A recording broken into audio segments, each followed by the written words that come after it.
Hi guys, welcome to Irish Footy Vlogs. I'm here with Cian Menton and JP Fahy. A bit of a double treat, or double threat possibly today, lads. What do you think?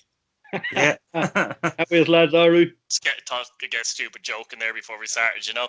Now, 2 games of the weekend. We had Finn Harps and Shamrock Rovers, Dundalk and Bohemians, obviously cup games. Penalties was the kind of word of the day, let's be honest about it. But we'll start off with Finn Harps and Shamrock Rovers. I'll just start with you, JP. It obviously finished 3-2 to Shamrock Rovers. How did you see this game in general, and do you have any sympathy for Finn Harps? It was exactly how we discussed in the previous show, wasn't it? That we thought that Finn Harps would probably give them a game. As a Derry fan, no, I don't have any sympathy for them, but I think you have to have a wee bit of sympathy for them, don't you? They were 2-0 up. They were absolutely cruising. I thought the first 20 minutes, Barry McNamee was excellent. He pretty much ran the show. They got the first goal, won the free kick for the second goal, and it was just a matter of have Finn Harps gone in front too early. But the first 7 minutes of the second half was absolutely crazy, wasn't it? Like it was I've never seen a 5 minute or 5 minutes like it. Like it was unbelievable. Cian, what did you make of the penalties? Actually, there was 3 penalties. Do you want to start with the first one? We'll work our way to the third one. Exactly what JP said. I think it was a case of how many because Finn Harps scored in the first half. But it was easy. It was literally like Rovers were on the holidays. That's really what it was. And it was like, I think if I was a Finn Harps player in that dressing room at half time, I probably would have burst out laughing. And look, because it was that easy. Or look, they actually didn't even break a sweat, and they ran the show. But touching on them penalties, like first one, it was one of them air ones. That's what we'll call it. It was like I've seen them given, but if that was given against me, which on Friday night Finn Harps was against me, I was saying that's soft, like which it was. And look, great save. A little bit unlucky then. I did hit a hand and it was high. That was just unlucky. That was a penalty. I don't think we can argue with that one. But look, it takes balls to stand up and take a second penalty like that. He grabbed the ball. Nobody was getting it off him, and he stuck it in the back of the net. All of a sudden, then you're saying, right, these have a real like game on type thing. But still at 2-1 for that minute that when they scored, I was saying to myself, Finn Harps are way ahead in this game no matter what. Like, and then look, he just broke through again. I think personally again another penalty. I know it looked like I remember seeing McGinley was trying to say he jumped over my arm. Yeah. He actually stood on me. That's what he was actually saying to the referee. He was showing the ref his bleeding arm. But you know, you give the referee a decision to make in a big game. I'm not going to say it's biased towards Rovers. It's not in the slightest. But it's, you're giving them a decision to send the biggest club, and arguably the best club in Ireland, a penalty. It's easy to give it then. Do you know what I'm saying? When you add all them factors into it. And, well, in fairness, I say that, but the ref wouldn't want to stay there for an extra half an hour after as well. He wanted to go home back to Dublin. But, he might have got a cup of tea at Finn Park anyway. Yeah, no, I do. I think it'd be... I do. I would have given the third penalty myself now. I would have, because he was going to go in on goal. I don't see why he would go down. Personally, I don't know, JP, you're probably going to say, probably agree or disagree. It's similar to the first one. You're seeing them given, then you're seeing the striker or the midfielder, in this case, actually get the yellow card for diving. But I don't think it was a dive. No. But was it a penalty? Probably was a penalty at the same time. But you give the ref a decision to make. The ref made the decision, scored again, and it was, they got back into the game within a mad 5 minutes, and go on. the first penalty was probably the dodgiest.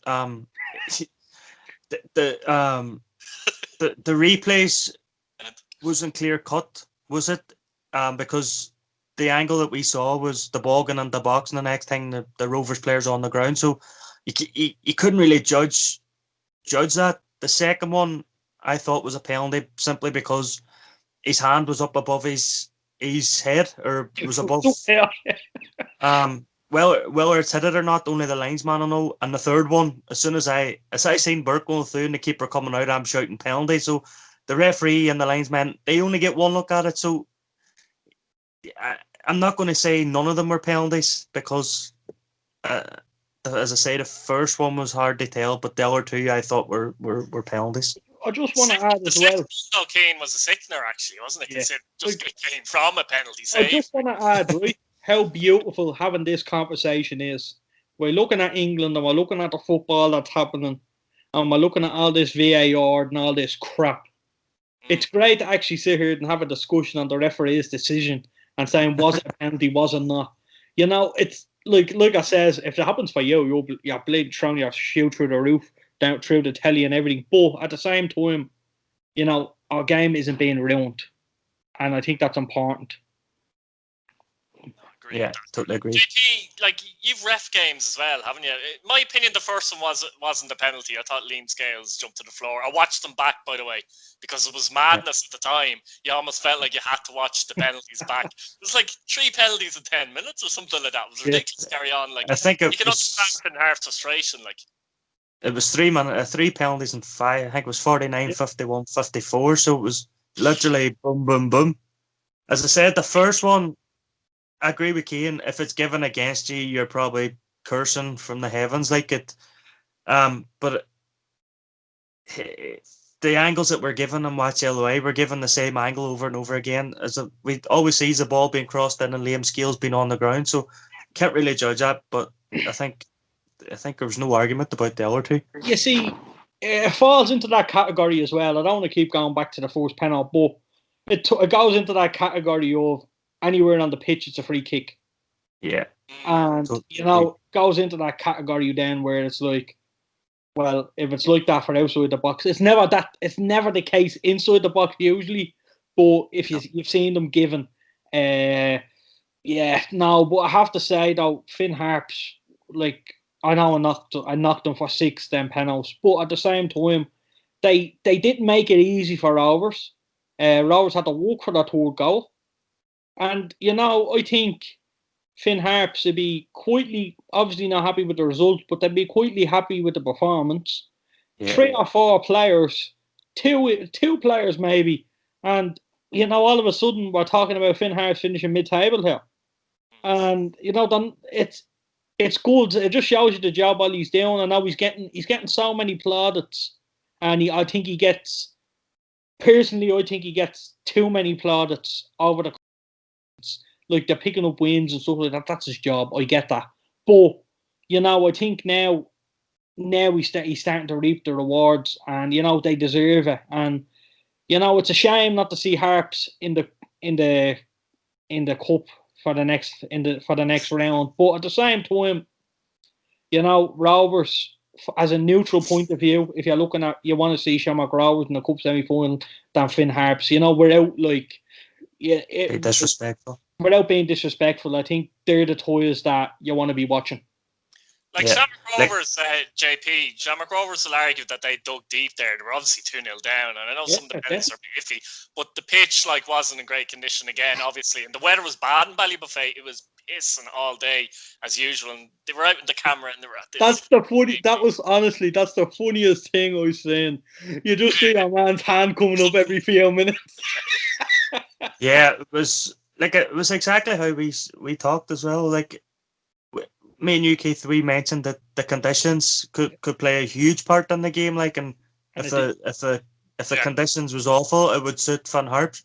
And for the first half, it did, and then all of a sudden, Rovers get back in the game with them 2 penalties that they scored. But I think the third goal, Finn Harps would be disappointed in how they conceded it, because it was a ball in the box. They didn't stop across. They didn't win the header. McGinley flapped, and there was nobody there to follow it up. But we're talking on penalties. I don't think we can look past the Ronan Finn handball, because I thought that was the clearest penalty of the season. Yeah, no, it's like that now, you have to say. But like I says, when you don't have VAR, when you don't have all this crap that's going on in England, you need to learn to live with these decisions. I was screaming at penalty, considering he gave 3 down the other end. Exactly. You know what I mean? Considering he was given 3 down the other end, but I did think it was clear as day now. It really was, and like I was shocked that he missed it. There was nobody near him, Kane. There wasn't even a push off somebody. I have to say though, like, you know, I know we're giving Finn Harps a lot of plaudits here. People will say the game is being handed to them. Rovers, considering they got it back, but look, it takes character to come back from 2-0 down. We've seen it up there though. Pats didn't go and win it, but you know, Rovers won it in a massive game. The pressure was on second half. You know, they didn't play well, Kane. They couldn't get the ball down in the first half at all. Jack Byrne was a passenger pretty much, wasn't he, for example? It takes a real solid and proper team to come back like that. And, you know, credit to them.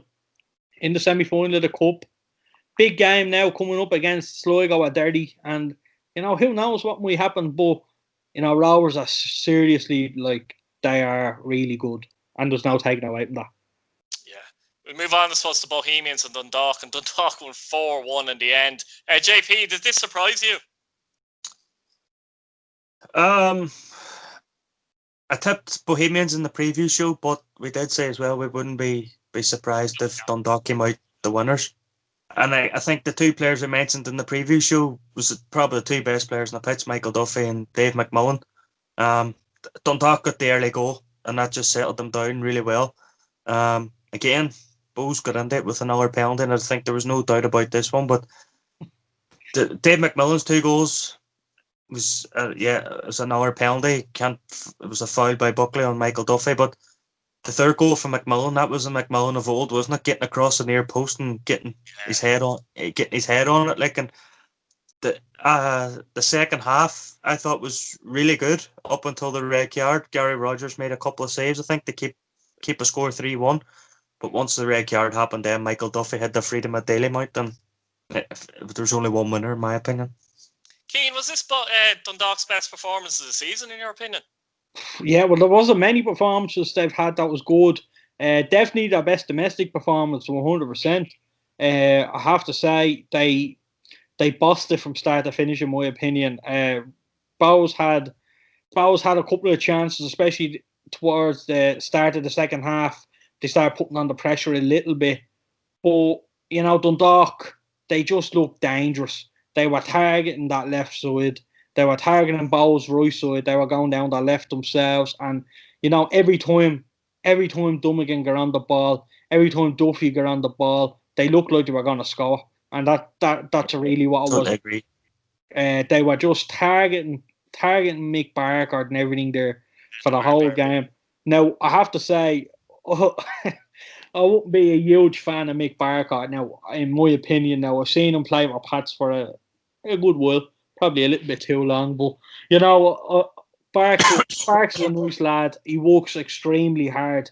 Like I know how hard Barker works. He'd be disappointed, but look, this is what football's all about. You know, this is what football's all about. You need to target the weaknesses.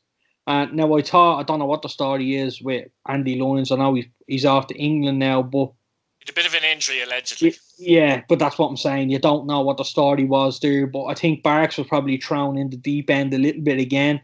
Like, you know, I'm just thinking back, Barks, he doesn't have great pace. He's kind of, anytime he's played for Bowes, he's played centre half.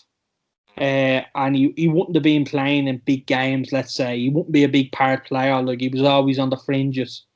I was looking at the game and it brings memories back when Dundalk had Daryl Horgan and, you know, Liam Buckley decides to put James Chambers at right back for Pats. And oh my Jesus. It was one of them days. And I was like, this is going to be a cricket score. Because Dundalk, in fairness to them, in fairness to Filippo, he's got a bit of stick in the last couple of weeks. All the Dundalk players have got a bit of stick. This was the one chance to put it right. But when I say one chance now, they need to win the cup. Yeah. But this was that one chance to get the result to kind of shut everyone up for a couple of weeks. And they're in the Europa League, so this can go both ways. This Europa League now for Dundalk, they'll either get a draw or a win. They're coming into this game against Athlone bang on confidence, or I hope not, but they could get hopped off, and their confidence is going into the final or semi-final really low. But I have to say now, I didn't see a lot of Dummigan. He was obviously out on loan up the north and stuff like that. I didn't see a lot of him. I seen him play against, I think it was Waterford, and he played very well, and he actually got injured, and I didn't see him since really. And then all of a sudden, Filippo's coming in, and he's playing. He's probably been arguably the most consistent player since Filippo came in, and he's really took that left wing back position. Like, he's taken out Dane Massey. I know Dane has a little injury, but he's taken out Darragh Leahy, and it takes a big player to fill them boots. And in fairness to him, I was impressed with him. I really was. I thought he played very well. He wasn't the man of the match award. Macmillan again, look, excellent. A striker never loses that instinct, and I'm delighted for him because he's had a tough when he came back as well. He's very switched on for that second goal, or I think he had to. Their third goal really switched on. I think he had to though. He had to take his chance, because now obviously we didn't know at the time, but Hoban is out now for the rest of the season. So that's gonna put him in serious confidence now coming in. He knows he's the man. Like, he thrived off that before with Dundalk, but people always tend to go back to the player that left. You know what I mean? He's not that type of player. Like, you might be lucky and get Hoban back, who's probably a more rounded player and a better player than he was when he left. Yeah. But it's very hard to come back and hit the ground running again. And in fairness to Davey, he's always played second fiddle since he came back. And in fairness to him, he's banged in a serious amount of goals for the second fiddle striker. Oh, he is. JP, would you take issue with that second Macmillan goal? I know Bohemians had a few complaints that the ball went over the line. I think it did, but from a referee's point of view or a linesman's point of view, because you've obviously ref games and stuff, I mean, in real time, how can you call that? Let's be honest. It's very difficult to call, unless you're like when you're moving at that speed. It's very difficult to chase the ball right in the corner at the exact point of where you're gonna get there at the exact point the player's gonna make contact with it. If you don't get the corner flag, you're guessing, aren't you? Really? So I'd be disappointed. If you don't see it go over the line, you simply can't. You can't give it. You can't guess. Yeah. You can't guess. From a Bo's point of view, you're probably disappointed that it wasn't spotted, but I think realistically, you're gonna look and it's gonna be difficult for the linesman to judge it. Especially, it's different in a corner. If a corner's being taken and he's in the corner flag anyway, he can see right across. But he was on the other side of the pitch as well, which makes it even more difficult to judge. Add as well, the role at that goal is absolutely disgraceful as well in Dalymount. So considering there's a dip, isn't there? So yeah. And the ball, the goal is like that. So he's actually trying to see even over the bubble, which is impossible. And I honestly, I don't think you can call it. I think Bows fans would be clutching their straws if they were to scream for that. The old saying, you play to the whistle. Look, totally agree. But at the same time, you can see where they're coming from. Like, because at the time in the game, Bows were actually on top. At that moment, like, Gary made a good few saves, and look, another player who's got an awful lot of stick lately is Gary Rogers, and I think he's shown that he still has it. Look, I have to say, I don't know. I wouldn't have seen that now. Well, if I'm blind as ant, but I wouldn't have seen that. 2 or 3 times to be sure. Now, on the replay. So what's that say? Live. Looking at it live, I was saying to myself, that's out. Looking at it live. But then when you're slowing it down and looking at different angles, you're like, that didn't even go out. And then you look at it live in real. It's when you slow it down, you start doubting yourself. But if you actually play it in full motion, it looks like it's out. And the thing you have to remember as well, if even one part of the ball is touching the line, it's in play. It's even if one part of the ball is touching the line, it's in play. Like it's so I don't think you can criticize the officials on that one. No. What did you think, JP, of Bohemians overall? Were you disappointed with their performance overall? I was, yes, because I expected them to win the game, really. But as Cian said, it was a problem in itself, wasn't it, JP? In fairness, that a lot of people are actually expecting Bohemians to win the game, and we were saying how Bohemians thrive in the underdog. You know what I mean? Yeah. And Dundalk haven't really had. They're coming in under radar slightly. That was the problem, I thought. It was the Dundalk of old, wasn't it? That we've been accustomed to the last 7, 8 years. They just really turned it on when everybody was writing them off. What they've done over the last 7, 8 years is that at times they've given you a sniff that you think you've got a chance against them, and then all of a sudden you go out to play them, and they just turn on the style and they kill you off. I have to agree with Cian. The manager Giovanni has got a lot of stick since he's come in. They had that they had that manager bounce, didn't they, early on? Kind of died off, but I think that probably the incentive for them was since 2013. They've won a trophy in every season. If they don't win the FAI Cup, this will be the first time in 7, 8 years that they have. So that's incentive for that group. They go and keep that record going. So I know they've got the Europa League on Thursday. I don't think it'll be a problem on Sunday against Athlone. No matter what result Dundalk get on Thursday, I just think it won't affect their confidence going into the Athlone game. No, look, it's Bowes now. There's an awful lot of pressure on Bowes next season. Yeah, totally agree. There's been no pressure on Bowes as such. And now all of a sudden there's an awful lot of pressure on them. Literally overnight. If Lyons and Grant go as an example, Cian, there's a chance they go. Yeah, but not only that, like, we need to realise people are talking about Andy Lyons and Grant and stuff like that. Andy Lyons is 19. Grant is 20. You know what I mean? You're relying on these players that not even came close to peaking yet. And it just shows you the job that Keith is doing. Look, I am promised now.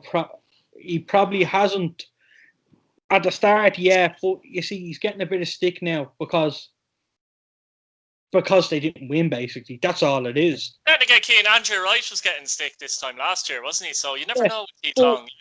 But what I'm saying is, Keith has them in there for a reason. But like, there's a lot of pressure on them, which I don't think there should be, because they're nowhere near the finished article. They have Keith Buckley there. They have Cornwall, who I thought was excellent this season for them. Really, like, I've seen him against Pats there twice now.